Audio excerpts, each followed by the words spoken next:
Mari kita buka Alkitab kita di dalam Mazmur 103 ayat 13. Seperti Bapa sayang kepada anak-anaknya, demikian Tuhan sayang kepada orang-orang yang takut akan Dia. Tentunya kata takut di sini bukan berarti orang takut mau berikat pada Tuhan, bukan. Tetapi takut di sini dalam arti kata hormat kepada Tuhan. Kita mengenal Allah kita dengan berbagai sebutan. Ada yang menyebutnya raja, ada yang menyebutnya dia hakim, ada yang menyebutnya dia gembala, ada yang menyebutnya dia Bapa. Dan sebutan yang paling dekat dengan kita adalah Bapa. Karena apa? Dia adalah Bapa kita yang sungguh mengasihi kita, seperti ayat yang tadi kita baca.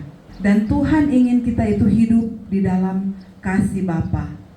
Mengapa? Ada beberapa poin yang akan kita pelajari pada pagi hari ini. Poin yang pertama, karena kasih Bapa itu sungguh nyata dan terbukti. Mari kita buka di dalam Yohanes 3 ayat 16. Poin pertama adalah kasih Bapa itu sungguh nyata dan terbukti. Yohanes pasal 3 ayat 16. Kita baca bersama-sama. Karena begitu besar kasih Allah akan dunia ini, sehingga Ia telah mengaruniakan anaknya yang tunggal, supaya setiap orang yang percaya kepadanya tidak binasa, melainkan beroleh hidup yang kekal. Ini adalah bukti kasih Allah, sehingga Dia mengaruniakan anaknya yang tunggal, supaya setiap orang yang percaya tidak binasa, melainkan memperoleh keselamatan, yaitu hidup yang kekal. Dia sudah menebus kita dosa dan pelanggaran kita. Dan poin yang kedua, mengapa kita harus hidup di dalam kasih Bapa? Karena apa? Kita diangkat menjadi anak, bukan lagi hamba. Kita bukan lagi disebut hamba, tetapi kita diangkat menjadi anak. Mari kita buka di dalam Roma 8 ayatnya yang ke-15. Roma 8 ayat yang ke-15. Kita baca bersama-sama. 1, 2, 3. Sebab kamu tidak menerima roh perbudakan yang membuat kamu menjadi takut lagi, tetapi kamu menerima roh yang menjadikan kamu anak Allah. Oleh roh itu kita berseru, ya Aba, ya Bapa. Jadi kita bukan lagi disebut sebagai apa? Hamba. Dahulu kita adalah hamba dosa, tetapi penebusan Kristus menjadikan kita diangkat menjadi anak-anak Allah. Oleh sebab itu kita bisa berseru, ya Aba, ya Bapa. Karena kita tahu zaman dulu orang itu tidak, karena dosa, jadi hubungan antara Bapa dan anak-anaknya apa? Terputus. Kristus yang menjadi pengantara, yang menjadi pendamaian atas segala apa? Dosa-dosa kita. Sehingga sekarang kita boleh berseru memanggil ya Aba, ya Bapa, yang berarti kita ini adalah anak-anak Bapa kita yang di sorga. Di dalam Galatia 4 ayat 6 dikatakan, dan karena kamu adalah anak, maka Allah telah menyuruh roh anaknya ke dalam hati kita yang berseru, ya Aba, ya Bapa. Jadi ketika kita adalah anak-anak Bapa, Allah mengutus rohnya yang kudus untuk apa? Tinggal di dalam hati kita, dan itu menjadi apa? Roh Kudus menjadi penolong dalam kehidupan kita. Poin yang ketiga, mengapa kita harus hidup di dalam kasih Bapa? Kasih Bapa mengusir setiap ketakutan kita, yang sudah kita baca tadi di dalam Roma 8 ayat 15. Sebab kamu tidak menerima roh perbudakan yang membuat kamu menjadi takut lagi. Roh perbudakan itu adalah dosa. Tetapi kita sudah ditebus oleh darah Yesus. Kita tidak lagi hidup di dalam dosa yang membawa maut, tetapi kita hidup di dalam sebagai anak-anak terang. Dan membuat itu apa? Kita tidak takut lagi. Karena di dalam 1 Yohanes 4 ayat 18 dikatakan, di dalam kasih tidak ada ketakutan. Kasih yang sempurna melenyapkan ketakutan, sebab ketakutan mengandung hukuman. Dan barang siapa takut, ia tidak sempurna di dalam kasih. Jadi saudara, kalau kita adalah anak-anak Bapa kita di surga, kita tidak usah terlalu takut dalam kehidupan ini. Walaupun di luar sana kita boleh mendengar berita-berita yang tidak menyenangkan, berita-berita yang membuat kita menjadi takut, menjadi khawatir. Tetapi ingat, kita adalah anak-anak Tuhan. Ada Bapa di sorga yang apa? Yang memelihara kehidupan kita. Ada Bapa di sorga yang melindungi kita. Karena seperti seorang Bapa di dunia ini, Bapa di dunia ini adalah Bapa yang melindungi setiap DP anak-anak. Dia tidak akan membiarkan DP anak-anak kalau ada orang ganggu, kalau ada orang bikin takut. Dia yang apa? Yang lebih dulu mau mengada, dia yang lebih dulu mau jaga DP anak-anak. Demikian pula dengan Bapa kita yang ada di dalam sorga. Poin yang keempat, mengapa kita harus hidup di dalam kasih Bapa? Karena hidup dalam kasih Bapa membentuk kasih kepada sesama. Dalam 1 Yohanes 4 ayat 19 dikatakan, kita mengasihi karena Allah lebih dahulu mengasihi kita. Jadi mengapa kita harus membagikan kasih Allah itu kepada sesama? Karena apa? Kita sudah menerima kasih itu lebih dahulu. Maka kalau kita sudah hidup di dalam kasih Bapa, kita pun harus membagikannya kepada orang lain. Di dalam Yohanes 13 ayat 34 berkata, aku memberikan perintah baru kepada kamu, yaitu supaya kamu saling mengasihi. Sama seperti aku telah mengasihi kamu, demikian pula kamu harus saling mengasihi. Hidup di dalam kasih Bapa. Kita sudah merasakan kasih Bapa, kita sudah menerima kasih Bapa. Di sini juga Bapa menuntut kita harus saling mengasihi satu dengan yang lain. Harus saling mengasihi saudara bersaudara, orang tua dan anak, kakak beradik, tetangga bertetangga, siapapun yang kita kenal. Bahkan di ayat yang lain dikatakan, kasihilah bukan hanya orang-orang yang mengasihi kita, tetapi kasihilah musuhmu, dan berdoalah untuk orang-orang yang menganiaya engkau. Jadi itulah mengapa kita harus hidup di dalam kasih Bapa. Dan poin yang terakhir, poin yang kelima, mengapa kita harus hidup di dalam kasih Bapa? Karena apa? Ketika kita hidup dalam kasih Bapa, kita menikmati pemeliharaan Tuhan yang sempurna. Mari kita baca di dalam Matius 6 ayat 26. Matius 6 ayat 26. Di situ dikatakan, pandanglah burung-burung di langit yang tidak menabur dan tidak menuai dan tidak mengumpulkan bekal dalam lumbung, namun diberi makan oleh Bapamu yang di sorga. Bukankah kamu jauh melebihi burung-burung itu?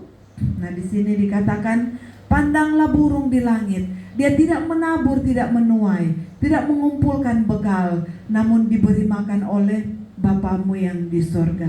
Sedangkan burung-burung di udara Tuhan pelihara, apalagi kita, anak-anaknya. Bahkan malaikat pun Tuhan itu tidak menyebut dia anak, tetapi hanya kita manusia yang apa? Yang dia menyebut kita anak. Di dalam Lukas 11 ayat 11 sampai 13 dikatakan, Bapa manakah di antara kamu, jika anaknya minta ikan daripadanya, akan memberikan ular kepada anaknya itu ganti ikan? Atau jika minta telur, akan memberikan kepadanya kalajengking? Jadi jika kamu yang jahat tahu memberi pemberian yang baik kepada anak-anakmu, apalagi Bapamu yang di sorga, Ia akan memberikan Roh Kudus kepada mereka yang meminta kepadanya. Jadi di sini dikatakan, Bapa mana yang DP anak meminta roti dikasih ular? Tidak ada, saudara. Sekalipun bapak-bapak di dunia yang orang anggap, orang lihat, oh dia nyanda bukan anak Tuhan apa, tetap bapak-bapak di dunia itu mengasihi DP anak. Kalau DP anak lapar, tetap seorang ayah, seorang bapak akan memberi makan. Seorang bapak akan memelihara DP anak-anak. Itu bapak yang di dunia, apalagi bapak kita yang di sorga. Saya tutup dengan kesaksian. Kita lagi pergi ke ATM di bawah. Memang lagi anfal, aku lupa kalau jemaah anfal kan biasanya pusing jaga pusing tuh kalau jalan kayak ya oleng begitu dang. Saya dola oto di muka itu dang, sekolah mens itu. Dan sore itu kan nggak salah sekitar bulan puasa kalau nggak salah. Waktu itu nyak ada mikro, kita lihat aduh Tuhan, memang tuh kita kayak pusing, So aduh kita Tuhan yang sampai kita mau rubuh dan di jalan begini. Dan bayangkan kita cuma bilang begini, Tuhan kalau boleh kuat ada orang lewat, orang mau kasih tumpangan pak kita dan ini, karena mikro lama sekali dan mau lewat. Tiba-tiba ada bekas tetangga dulu yang so tinggal di atas lewat di motor. Kok dia bilang begini, anti mau pi mana? Oh mau pulang, mari jo naik. Pertama kita bilang oh nyanda. Kok dia bilang nyanda senyak kenal Pak Om Ata. Aduh ternyata kita bekas tetangga dulu. Ternyata dia bilang mari jo semua ke atas. Oh langsung kita naik di motor. Oh Tuhan terima kasih. Bayangkan Bapak Ibu Saudara, baru saja kita bilang Tuhan kalau boleh ada orang kasih tumpangan nih, pas bilang aminnya lama tuh motor lewat langsung kasih tumpangan. Itu oh Tuhan terima kasih. Dan jadi kalau ada apa-apa Tuhan jangan lu lari ke manusia ini itu, minta dulu Pak Tuhan, berdoa Pak Tuhan, karena apa? Segala sesuatu Tuhan pasti tahu. Dan yang kedua, kita tetangga sini kan Muslim, jadi dorong terjadi lang, aduh sebubu sate garo, sebubu rampah-rampah. Aduh, kerja duduk di kamar memang tuh uap-uap Tuhan, tuh bos kali enak ini. Dalam hati, aduh kadang mau makan sapi ini. Cuma berdoa aja, aduh Tuhan, suka sekali makan sapi. Aduh, betul konyak lama. Dorong mak anak bilang, Pak orang ada banyak sapi. Aduh, kong DP 2 minggu depan Tuhan kirim 1 box sapi. Oh Tuhan, memang kita, aduh Tuhan terima kasih. Tuhan tahu apa yang menjadi orang pe kebutuhan, Tuhan tahu apa yang menjadi orang pe kerinduan. Hari Senin baru-baru kita ada di Capil, ada mau daftar perkawinan.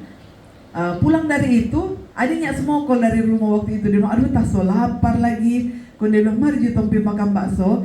Tapi aduh kita nggak bisa kalau bakso, soalnya ada sakimah. Sudah ini, mau di kawasan Boulevard situ. Dia bilang, aduh ini Hotel Amaris ini, dari tupe bangun, orang nggak pernah pilih ya kan DP di dalam. Kita bilang, Pak Adi, kita bilang, Marjo, orang singgah rabu-rabu, jadi mau apa? Cuma mau tanya-tanya no DP ballroom ke atau apa, cuma mau lihat toh. Sudah, orang singgah, orang masuk, orang bertanya, resepsionis. Akhirnya dipanggil lah DP manajer. Dia bilang, mari Bapak Ibu, saya bawa di lantai 3 untuk lihat-lihat. So, cerangkan begini. Bu, mari kita masuk di ruangan breakfast. Jadi sambil dia menjelaskan, tiba-tiba Bapak Ibu dia bilang begini, Ibu silakan tes food. Silakan tes food. Dia bilang tes food. Oh biar nak apa-apa. Ibu nak apa-apa, silakan tes food. Dia bilang, oh iya boleh. Iya boleh, memang semua kalau ini kan masih hotel baru. Jadi pas kalau mau datang ke sini, kalau ada orang-orang yang bertanya atau orang-orang baru, biasa kami menawarkan untuk rasa DP makanan. Aduh Tuhan ya Bapak Ibu, waktu itu kita bilang Tuhan, memang kita berarti so lapar, so sakimah. Memang waktu itu kita suka mau cari bubur ayam yang di dekat situ. Kong, mata pikir kalau sejam begini kan banyak jual tuh di kawasan. Aduh, kuntu cewek bilang silakan tes food. Dalam hati kita malu, tapi dalam hati puji Tuhan, lebih dulu ambil kita bubur. Tuh, bubur kita langsung ambil. Kong kita makan, cewek bilang, Ibu, kenapa ambil bubur?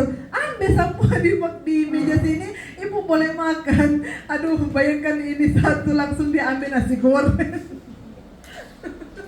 Langsung nasi goreng, kerupuk, apa pokoknya dia makan. Tuhan tahu dan apa yang jadi torong pe kerinduan dan begitu. Sebelum torong mau bilang Tuhan so tahu. Abis dia kasih makan, torong berdoa no patu cewek. Itulah saudara, apapun yang torong alami, walaupun torongnya ada doi, Tuhan tahu torong pe kerinduan. Torong mau cari makan, doi ini pas-pasan makan di hotel gratis. Bukan cuma satu menu, semua menu di situ orang rasa. Jadi itulah orang anak-anak Tuhan. Tuhan tahu. Sebelum orang mau bilang pun Tuhan tahu. Orang pe bapak itu bapak yang memelihara DP anak-anak.